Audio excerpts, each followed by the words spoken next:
Anakin. I have failed you. I should have known the Jedi were plotting to take over. Anakin, Chancellor Palpatine is evil! From my point of view, the Jedi are evil. Everyone likes to say the Jedi fell because of Palpatine, or because of the Sith, or because Anakin made bad choices. But if you slow down and actually look at how the Jedi Order operated at its peak, the more uncomfortable question is whether the Jedi were ever as virtuous as the galaxy believed in the first place. Because when an institution claims to represent balance, peace, and moral clarity, yet allows no deviation from its doctrine, something fundamental is already broken. The Jedi insisted they were guardians, not rulers. Yet they sat at the center of political power, advising the Senate, commanding armies, and deciding who lived and died with almost no oversight. They were not monks living apart from the world. They were armed agents of the state, enforcing their philosophy with lightsabers and authority. And that philosophy was absolute. There was no acceptable alternative interpretation of the Force. There was one path, one code, one emotional framework, and one approved way to exist. That alone should raise questions, because extremism does not begin with cruelty. It begins with certainty. The Jedi believed so completely in their moral framework that they never questioned whether it might be incomplete. Fear was forbidden. Attachment was forbidden. Love was framed as a liability. Grief was something to suppress, not process. These were not fringe rules. They were central to Jedi identity. A Jedi who felt too deeply was considered dangerous, not human. The irony is impossible to ignore. The order that preached balance refused to acknowledge emotional balance at all. They treated emotions as a binary. Calm was good. Everything else was a step toward corruption. That worldview did not produce enlightened beings. It produced repression, and repression always leaks out somewhere. The Jedi knew this. They knew emotions were powerful. That is why they intervened early. Force-sensitive children were identified and taken before they could form lasting attachments. Not trained later, not given a choice as adults, taken as toddlers. Canon sources make it clear that 3 years old was not unusual. Anakin was considered too old at 9. That is not mentorship.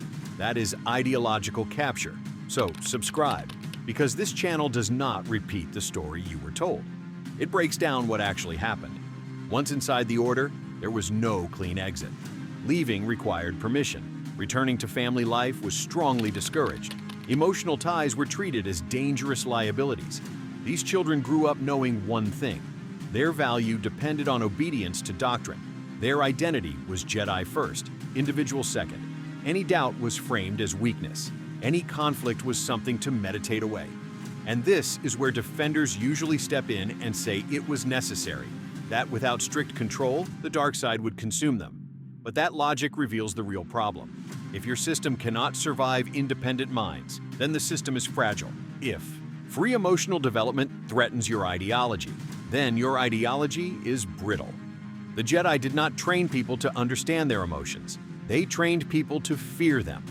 Look at how often Jedi lied for the greater good, mind tricks on civilians, withholding information from allies, manipulating outcomes while claiming moral superiority. The Order justified these actions because they believed their intentions were pure. But intention without accountability is how power rationalizes abuse. When you believe you are always right, you stop listening. The Clone Wars exposed this flaw brutally. The Jedi became generals overnight, leading an army they did not question, fighting a war they did not fully understand, for a republic that quietly eroded beneath them. They justified it as duty. Balance required sacrifice. Yet every compromise pulled them further from the ideals they claimed to defend. Peacekeepers became war leaders. Monks became executioners. And still, no one inside the Order stopped to ask whether this transformation itself was the imbalance. Anakin Skywalker did not fall because he loved too much. He fell because the Jedi refused to acknowledge love as anything but a threat. They sensed his fear. They sensed his anger. They sensed his pain. And instead of helping him understand it, they warned him about it, repeatedly, as if warning someone about drowning teaches them how to swim. They took him from his mother and left her in slavery. They never went back. Not once. For a decade. Not because they could not, but because they chose not to. They knew attachment was forbidden, and so they treated the source of his attachment as irrelevant. When he finally returned, it was too late. And then the Order acted surprised when grief turned into rage. The Jedi love to quote that fear leads to anger, anger leads to hate, and hate leads to suffering. But in Anakin's case, it was ignorance that led to suffering, institutional indifference that led to hate, and rigid dogma that removed every healthy outlet for grief. The Order did not create a monster intentionally, but it built the conditions where one was inevitable. Even Luke Skywalker, raised outside the Order, eventually reached the same conclusion. When he looked back at the Jedi legacy, he did not see flawless heroes. He saw hubris, hypocrisy, a refusal to adapt, a belief that because they had been right before, they would always be right again. That mindset did not save the Republic. It destroyed it. And here is the part many people resist. The Sith did not win because they were stronger. They won because they understood something the Jedi refused to accept. Power does not come from denying emotion. It comes from understanding it. The Jedi tried to eliminate darkness instead of integrating it. They treated internal conflict as corruption rather than a warning sign. When those conflicts exploded, they labeled the individual a failure and moved on. So ask yourself this: if the Jedi were truly guardians of balance, why did their era end in total collapse? Why did every major galactic catastrophe trace back to their decisions, their secrecy, their rigidity? Why did peace only emerge after their monopoly on the Force was broken? Maybe the Jedi were not villains, but maybe they were extremists of certainty. Maybe their greatest failure was not being evil, but being unable to imagine that they could be wrong. And if that idea bothers you, good. Because that discomfort is exactly where the Star Wars story has always lived. There is a pattern that keeps repeating in Star Wars, and the Jedi never seem to notice it, even though it happens right in front of them. The Sith they fear most are rarely strangers. They are former Jedi, not random dark side cultists, not outsiders corrupted by chaos. Count Dooku was trained, trusted, and elevated by the Order. Anakin Skywalker was raised from childhood inside it. Even lesser dark Jedi throughout canon and legends almost always begin as Jedi who were constrained, dismissed, or emotionally isolated. That is not a coincidence. That is cause and effect. Extremist systems do not eliminate opposition. They manufacture it. When an institution allows only one acceptable way to think and feel, anyone who cannot fit that mold becomes a problem to be solved rather than a person to be understood. Dooku did not leave the Order because he was power-hungry. He left because he saw corruption in the Republic and hypocrisy in the Jedi response to it. He questioned why the Order served politicians who ignored suffering. Instead of engaging with that critique, the Jedi treated his dissent as a flaw. So he walked away. And once outside their moral monopoly, he became dangerous. Anakin's story is even more uncomfortable because it exposes the emotional cost of Jedi rigidity in brutal detail. The Order sensed his fear constantly. They knew it defined him. Yet their solution was never to address the source of that fear. It was always to suppress it. He was warned, corrected, and restrained, but never truly guided. The Jedi treated fear as contamination, not information. When someone lives in fear and is told that fear itself is evil, they learn one thing very quickly: they must hide it. And hidden emotions do not disappear. They rot. The Jedi like to believe the dark side seduces from the outside. In reality, it often grows from within, fertilized by neglect and silence. Anakin was never taught how to grieve, never taught how to love without guilt, never given permission to be human.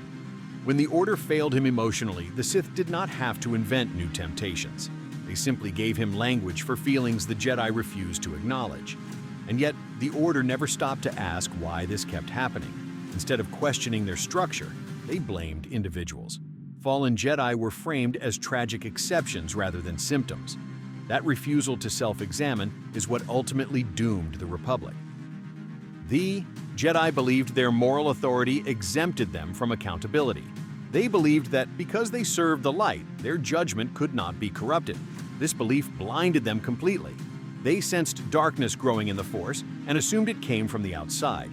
They never considered that their own rigidity made them predictable, that their secrecy created blind spots, that their arrogance made manipulation easy.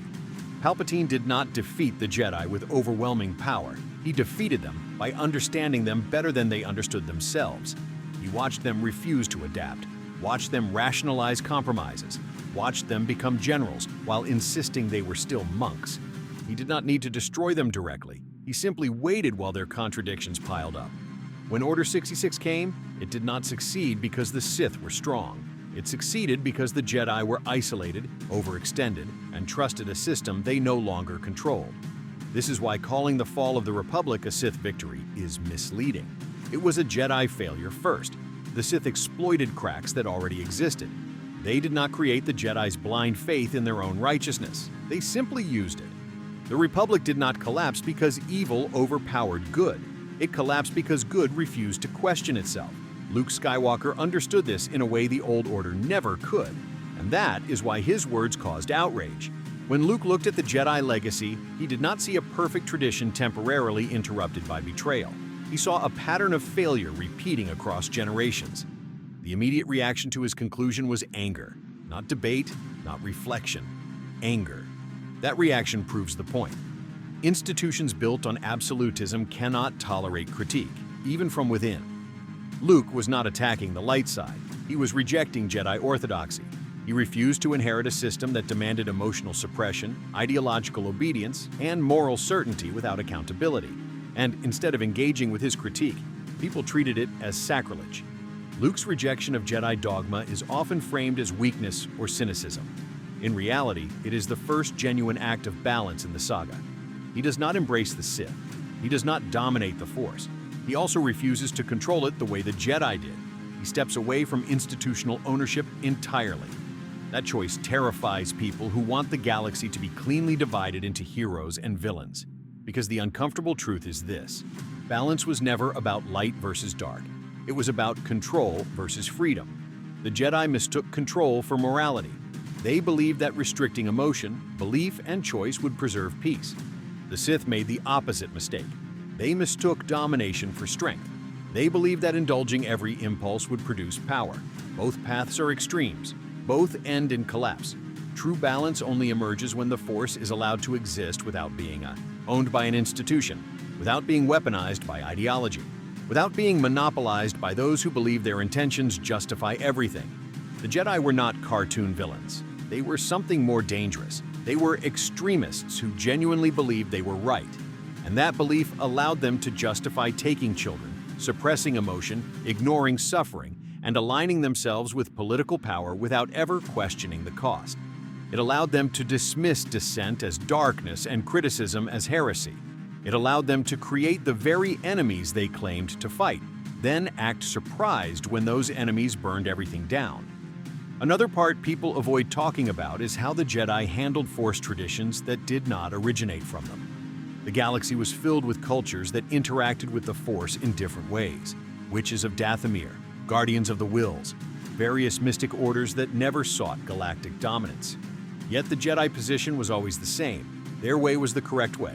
Everything else was either primitive, misguided, or dangerous. This is subtle extremism. The Jedi did not need to conquer these groups outright. They simply delegitimized them. They framed alternative Force philosophies as unstable or corrupt, even when those traditions produced balance without Jedi doctrine. When you control the definition of what is safe, you control who is allowed to exist. And once again, control was mistaken for moral responsibility. Look at how quickly the Jedi labeled anything they did not fully understand as a dark side threat, not because harm had occurred, but because unpredictability frightened them. The Force, to the Jedi, was something to be cataloged, regulated, and sanitized. That fear of unpredictability is the same reason they clung so tightly to prophecy, hierarchy, and ritual. It gave them the illusion of control in a universe that refuses to be controlled. Even their concept of balance was static. Balance, to the Jedi, meant maintaining the status quo, protect the Republic, preserve the order, continue the cycle as it is. But real balance is dynamic. It adapts. It responds. When the Republic rotted from within, the Jedi did not adjust their philosophy. They doubled down on procedure. When corruption spread, they trusted systems instead of instincts. When the Force itself screamed that something was wrong, they interpreted it through rules written centuries earlier. This is why Palpatine's rise feels almost effortless in hindsight. He did not outthink the Jedi individually. He outweighed them institutionally. He knew they would never abandon their structure, even when that structure blinded them. He knew they would never step outside their doctrine to confront a threat that did not fit their expectations. Extremism makes institutions predictable, and predictability is exploitable. There is also an uncomfortable truth about Jedi compassion. It was conditional. The Jedi spoke endlessly about selflessness, yet their compassion often stopped where doctrine began. They could feel sympathy for suffering, but only if addressing it did not threaten the Order's rules. They could mourn loss, but only in silence. They could care, but never attach. That is not compassion. That is regulation. Compare that to moments where true healing occurs in Star Wars. They almost never come from Jedi councils or codes. They come from personal connections, from empathy, from individuals choosing understanding over obedience. Luke reaches Vader, Leia standing by Han. Even Obi-Wan's moments of failure are more human than the Order's successes. The galaxy is saved not by doctrine, but by relationships the Jedi taught people to fear. And that brings the argument full circle. The Jedi believed chaos was the enemy. But life is chaotic. Emotion is chaotic. Choice is chaotic. Trying to eliminate that chaos did not bring balance. It created pressure until something snapped. The Sith did not destroy the Jedi by embracing chaos alone. They let the Jedi's fear of it do the work for them. So when people say the Jedi were the heroes of Star Wars, the question is not whether they meant well.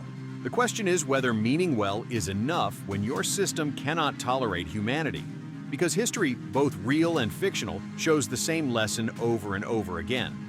The most dangerous institutions are not the ones that embrace evil. They are the ones that believe they have eliminated it entirely.